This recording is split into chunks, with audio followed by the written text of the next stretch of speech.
ভাই রহিম, কোনে গেছিলা? বাসার ময়লাগুলা ফালাইতে গেছিলাম ভাই। আপনি কোনে গেছিলেন? আমিও এই ক্ষেত্রে ময়লাই ফালাইতে গেছিলাম, আমার পার্সোনালটা। ভাই খেতে খুঁতে আগেন কে? বাইতে টয়লেট নাই?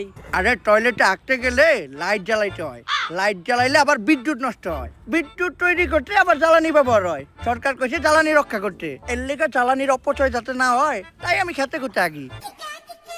আর জানোই তো গ্যাসে তেল নাই, কিন্তু সংসারে তেলের অভাব নাই। হ ভাই, এইটা ঠিক কইছেন। আর কইও না কোন এক দেশে থাকি, মাঝে মধ্যে মনে হয় যে 2018 সালে চুল কালার করে টিকটক করলেই ভালো আসিল। হয়তো তখন 2-4টা চর্চাপুর খাইতাম, কিন্তু এখন থাকতাম দুবাই, লইতাম একটা গাই না হইলেও কোনো সমস্যা নাই, লইতাম একটা চিকনি, পরাই দিতাম বিকনি। উফ ভাই কন্ট্রোল, আপনার বয়স হইছে। আরে কন্ট্রোল কেমনে করি? দেশে তেলের অভাবে আমরা সামান্য গাড়ি চালাইতে পারি না, আর দুবাই ওরা এই গাড়িও চালায় এই গাড়িও চালায়। কপালটা ভালো যে দেশে খাস তেলের সংকট পড়ে নাই, নয়তো গাড়ির ইঞ্জিনের লগে লগে আমার ইঞ্জিনও ডাউন করে যেত। যাই হোক, পাম্পে যায় সিরিয়াল ডেগা, যে একটুখানি গাড়িতে তেল আসে ওইটা পাম্পে যাইতে যাইতে শেষ, পাম্প থেকে আবার যে একটুখানি তেল দেয় ওইটা বাসায় আইতে আইতে শেষ। মুহের তেল দিয়ে তো আর দেশ চলে না, মুহের তেল দিয়ে যদি দেশ চলতো তাইলে বাংলাদেশ বিশ্বে তেল সাপ্লাই দিয়ে কুল পাইতো না। এখন দেখি আমাকে সরকার কি করে, এমনি করে তেল ছাড়া যদি দেশ আর 6 মাস চলে তাইলে প্রতি ঘরে ঘরে লাগে যাইব যুদ্ধ, হইয়া যাইব শেষ আমাকে সোনার বাংলাদেশ। যাও রহিম।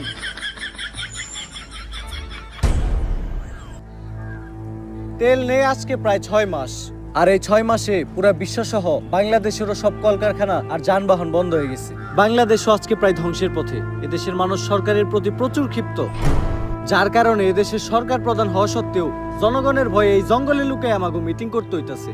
এর একটা দ্রুত সমাধান করা দরকার। এটা কি মানা যায়? আমরা হলাম এদেশের সর্বোচ্চ বুদ্ধিজীবী এবং নেতা, আর আমরা নাকি আজকে জনগণের ভয়তে জঙ্গলে পলাই আছি। সাদেক, হয়তো থাকতে পারি দুবাই, কিন্তু আমিও জানি যত বেশি মাছ তার তত বেশি পানি। বাংলাদেশ এমন একটা দেশ যে দেশে বুদ্ধিজীবী কমাতে বুদ্ধি নাই, শিক্ষাবিদকে ভিতরে শিক্ষা নাই, নেতাকে মধ্যে নেতৃত্ব নাই, তেলের পাম্পে তেল নাই, কিন্তু বিসিবি আর ক্রিকেট বোর্ডে তেলের অভাব নাই। শেখ সাহেব, এটা কিন্তু দুবাই না, এটা বাংলাদেশ। পোস্ট ডিলিট করেন, নাহলে কিন্তু সমস্যা হইব। মাফি মুশকিলা। আরে এই সব বাদ দিয়া এই সমস্যার একটা সমাধান বের করেন। আরে শেখ সাহেব তো দুবাই থেকে বাংলাদেশে নিয়ে সেল লিগাই। শেখ সাহেব, সাদেক, কয়েক বছর আগে বাংলাদেশ থেকে এক লোক আমার কাছে গেছিল, ওর নাম হইলো রমিজ মাল। ও আমার ডাকছিল সাদেক তাল, চাইছিল কিছু তেল। আমি ওরে বিশ্বাস করছি, বুঝি নাই ওর ভিতরে এত ভেজাল। আমি ওরে দেই তেল, ও আমার থেকে নেয় তেল। তেল নিয়ে ও চলে আসে বাংলাদেশে, আমার লগে সব যোগাযোগ করে দেয় বন্ধ। হেলাই এত খারাপ মাল, ও আমারে দেখায় দেয় বাল। ওই তেল এখনো বাংলাদেশেই আছে, আমরা যদি করতে পারি উদ্ধার তাইলে হয়ে যাবো লালে লাল। তাইলে তো সমস্যার সমাধান হয়ে গেছে, চলেন গিয়া তেল বের করি। সাদেক, তাল, দিস ইজ দ্য প্রবলেম। তেল কই আছে আনা মাফি মালুম। তাহলে শেখ সাহেব এখন কি হইব? কিন্তু তেল আছে, প্রচুর তেল আছে, এত তেল আছে যে এই তেল দিয়া হোল বিশ্ব কন্ট্রোল করা যাইব। হোল হোল নট দিস ওল, হোল বিশ্ব, হোল। তাইলে তো এইটা আমাদের হাতে নাই। এই কেসটা আমাদের ইন্টেলিজেন্ট এজেন্ট সিরাজের হাতে হ্যান্ড ওভার করা হোক। কিন্তু ওর কাছে হ্যান্ড ওভার করুম কেমনে? ওর তো হ্যান্ডই নাই। শালার কি একটা বিপদে বললাম, আমাকে হাতে নাই, ওর হাতি নাই। এমনি তো এই কেস আমার একার পক্ষে হ্যান্ডেল করা সম্ভব না। এই কেস শুধুমাত্র একজনই হ্যান্ডেল করতে পারবো। দুনিয়া যতবারই বিপদে পড়ছে ততবার তারই আমাকে দরকার পড়ছে। সে হচ্ছে বড় লোকের বন্ধু, গরিবের শত্রু, চুরবাটপার গো ভাই, আমার উস্তাদ। Sadek, who is she? What's her name? Agent কানা কাশেম।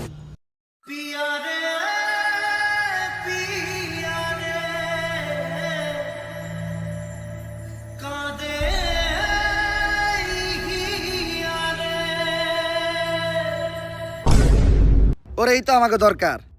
আপাতত আমরা কেসটা তোমার হাতে হ্যান্ড ওভার করতেছি, তুমি ওরে হ্যান্ড ওভার করবো কেমনে? আপাতত কেসটা তোমার লেগ ওভার করতেছি, তুমি ওরে হ্যান্ড ওভার করো। আর একবার যদি এই কেস সমাধান কইরা তেলের সন্ধানটা পেয়ে যায় তাইলে পুরা বিশ্ব আমরাই চালামু। মিলাও হাত।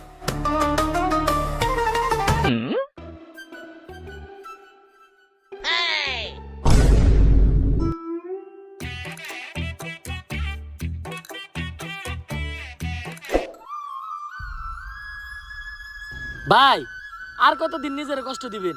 এবার অন্তত আরে ভুলে যান। ওরে ভুলাটা এত সহজ না রে। আমি তো চাইলে ওর লেগে আমার হাতও কাটতে পারতাছি না। কেন ভাই? যদি রক্ত বাইর হয় ভাবছিলাম আত্মহত্যা করে নিজের জীবন শেষ করে দিব, ওইটাও পারলাম না। কেন ভাই? যদি মইরা যাই। ভাই আপনার এই অবস্থা কে? কালিব, একজনের সাথে ফেসবুকে আমার 5 বছরের প্রেম আছিল। ওর নাম প্রিন্সেস রিয়া ছিল। ভাই মাইয়া মানুষের ধোকা এমনই হয়। মাইয়া হইলেও তো মাইনা নিতাম কালিব। পরে জানতে পারি ওইটা জানি কোন পিসি হালার করে হালার ফেক আইডিয়া ছিল। পরে তো হালকা করে তেল দিয়ে খেলেও দিতে পারি নাই, কারণ দেশে তেলের সংকট। ভাই এই তেলের বিষয়ে আপনার কাছে আইছি, আমার হাতে একটা মিশন আছে।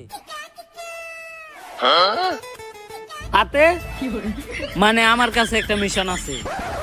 আমি অবসরে চলে গেছি। জীবনের শেষ সময়টা আমি আমার নিজের সাথেই কাটাইতে চাই। ভাই আপনার এত পরিবর্তন। তুমি কি বুঝবা গালিব, এই দুনিয়াতে সবকিছুরই পরিবর্তন হয়। ঋতুর পরিবর্তন হয়, আবহাওয়ার পরিবর্তন হয়। মানুষ ধীরে ধীরেই বদলাতে শেখে। একবার মানুষের দিকেই তাকাও। আগে যারা মিয়া খলিফারটা দেখতো, এখন তারা কমাটোজিটটা দেখে।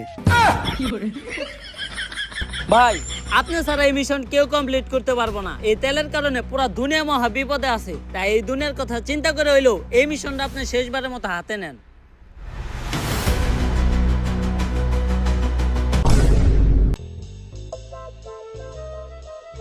এই মিশনটা অন্য সব মিশনের মতো এতটাও সহজ হইব না।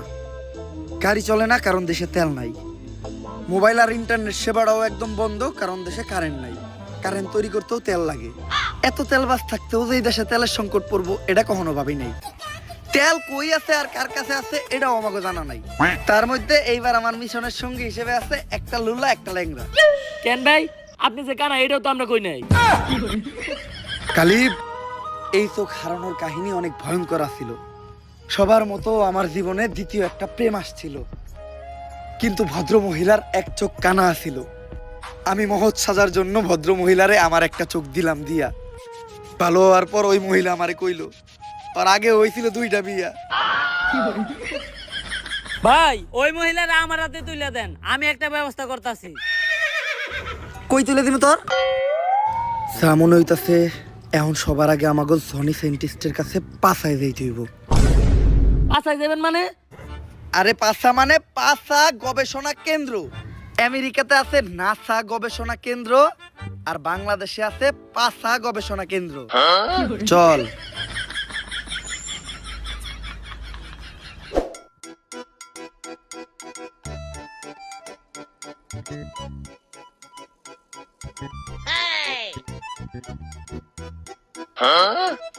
ইয়াস, রেডি। এটা কি বানাইলা সায়েন্টিস্ট? অনেক অল্প বয়সী পোলাপান নিজের বাম হাত ব্যবহার করিয়া তাদের শরীরের অনেক বড় ক্ষতি করে ফেলাইছে। এটা তাদের শরীরে ক্ষতিপূরণ করবো। সায়েন্টিস্ট তাইলে এটা আমার একটা দেন। তোর তো হাতই নাই। হাত নাইতে কি হয়েছে, পাও তো আছে। কিন্তু স্যার পাঁচটা গবেষণা কেন্দ্র কামটা কি? ওই নাসার মতো একই, বেশি ডিফারেন্স নাই।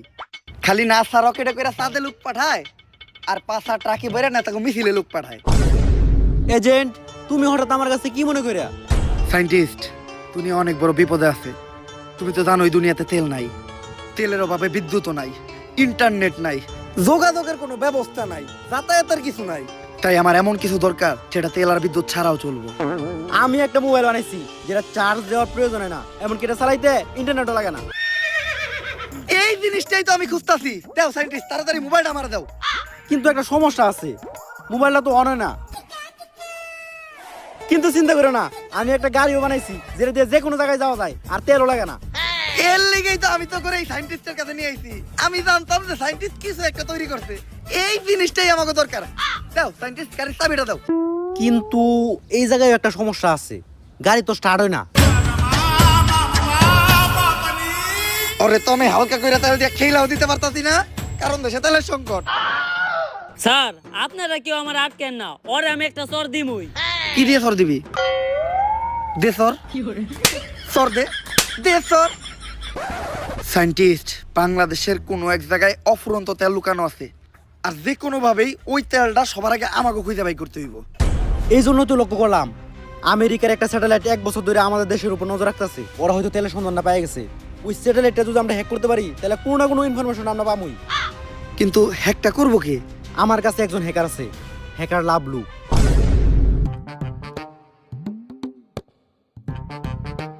আমি Lavlu, half time hacker, full time বেকার। কিন্তু সায়েন্টিস্ট, বিদ্যুতের অভাবে তো দুনিয়ার সব ডিভাইসই বন্ধ, আর ল্যাপটপ চলতেছে কেমনে? আরে এটা অ্যাপলের ল্যাপটপ, আমি আবিষ্কার করছি। বিদ্যুৎ লাগে না, যৌন বিদ্যুতে চলে। যৌন বিদ্যুৎ মানে? শোনো, সূর্যের আলোতে যেগুলো চলে এগুলোর বলে সৌর বিদ্যুৎ। এটা চাঁদের আলোতে চলে, তাই এটা যৌন বিদ্যুৎ। পদার্থের নানি রে খালি ঘর। তা তোমার কি পূর্বের কোনো হ্যাক করার অভিজ্ঞতা আছে? অবশ্যই। আমেরিকার দূতাবাসে হ্যাক চালাইছে কে? হ্যাকার লাভলু। ইসরায়েলের মিলিটারি বেসে হ্যাক চালাইছে কে? হ্যাকার লাভলু। ওই ইরানের তরমুজ প্রণালী ওইটা হ্যাক করে বন্ধ করতে কে? এই হ্যাকার লাভলু। যাক, এত যে হ্যাক করছেন, কোনো ধরা টরা পড়েন নাই? আমার জীবনে আমি যতবার হ্যাক করছি ততবারই ধরা পড়ছি। তা ধরা খাওয়ার পর উনারা আপনার কোনো শাস্তি দেয় নাই? শাস্তি দেয় না মানে একবার তো আমার পাই কাটে লাইছে একটা। কই ভাই, আপনার দুই পাই তো ঠিক আছে। আরে বেটা 3 নাম্বার পা, মাঝখানেরটা। আহারে ভাই, আপনার দুঃখ তো আমার থেকেও বেশি। আমার হাত নাই তাই আমি মারতে পারি না, আপনার তো হাত থাকতেও মারতে পারেন না। বাট! ওরে তো হালকা করে তেল দিয়ে খেলেও দিতে পারতাছি না, কারণ দেশে তেলের সংকট। তাই এখন আপনি কোন বাংলাদেশের উপর থেকে আমেরিকার স্যাটেলাইটটা হ্যাক করতে পারবেন নাকি? আরে কয় কি 100% পারমু না। তারপরও বাকি যে 1% আছে ওইটা আমি চেষ্টা করে দেখতাছি। 100% না পারার পরেও বাকি 1% থাকে কেমনে? তুই কি সায়েন্স নিয়ে পড়ছস? না। তাহলে বুঝবি না।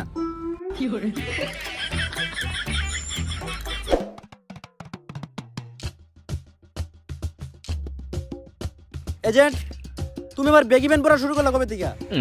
সায়েন্টিস্ট, সবাই কিনছে তাই সবার লগে তাল মিলানোর লেগে এই দেখিনছিলাম। কিন্তু দেখতে তো দেখা যায় একবারে মেগো প্লাজোর মতো। সায়েন্টিস্ট, তোমার একটা কথা কই, কাউরে কইও না। এটা মূলত একটা ভাবির প্লাজ হইয়াছিল, আমি পুরা বেগি ব্যান্ড করে চালাই দিতেছি। আর এটার কিন্তু একটা সুবিধাও আছে, একটা কিনলেই দুইজনেই মিলেমিশে ব্যবহার করা যায়। মেয়েরা পড়লে প্লাজো, ছেলেরা পড়লে বেগি ব্যান্ড। কালিব, ওইটাও কি দিন আসছিল। ওই দিন আমি ছাদে আসছিলাম, আর ছাদে প্রচুর বাতাস আসছিল। আমি দেখলাম দড়ির ভিতর একটা বেগি প্যান্ট লারা আসছিল, কিন্তু বাসায় আনার পর জানতে পারলাম ওইটা পাশের বাড়ির ভাবির প্লাজো আসছিল। ওই কাম হয়ে গেছে, আমেরিকার স্যাটেলাইট তো হ্যাক হয়ে গেছে। বিগত 1 বছর যাবত আমেরিকা বাংলাদেশের এই ব্যাটের উপরে নজর রাখতেছিল।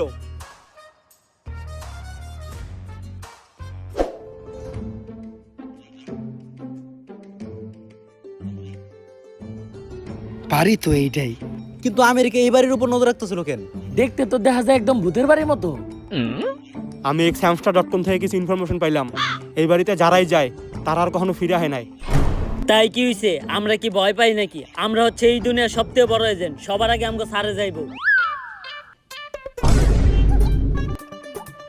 বাট! সবার আগে আমি যাবো কে? আমাকে লিডার কেরা? আমি। এই দুনিয়ার সবথেকে বড় এজেন্ট কেরা? আমি।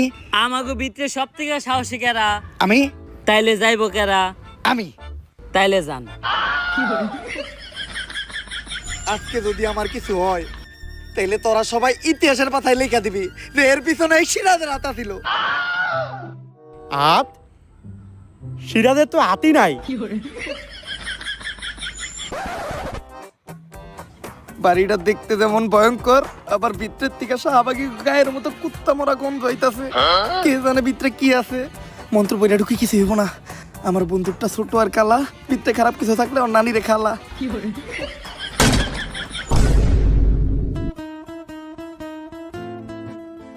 অক্টেন,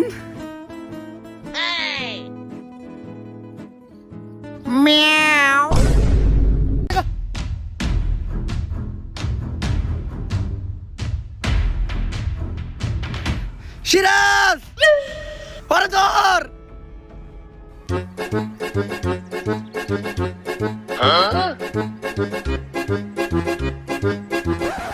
আরে তোর কাছ থেকে সুইটা পালাইলো কেমনে? তুই ওরে দুই হাত দিয়ে টাইট করে ধরতে পারলি না?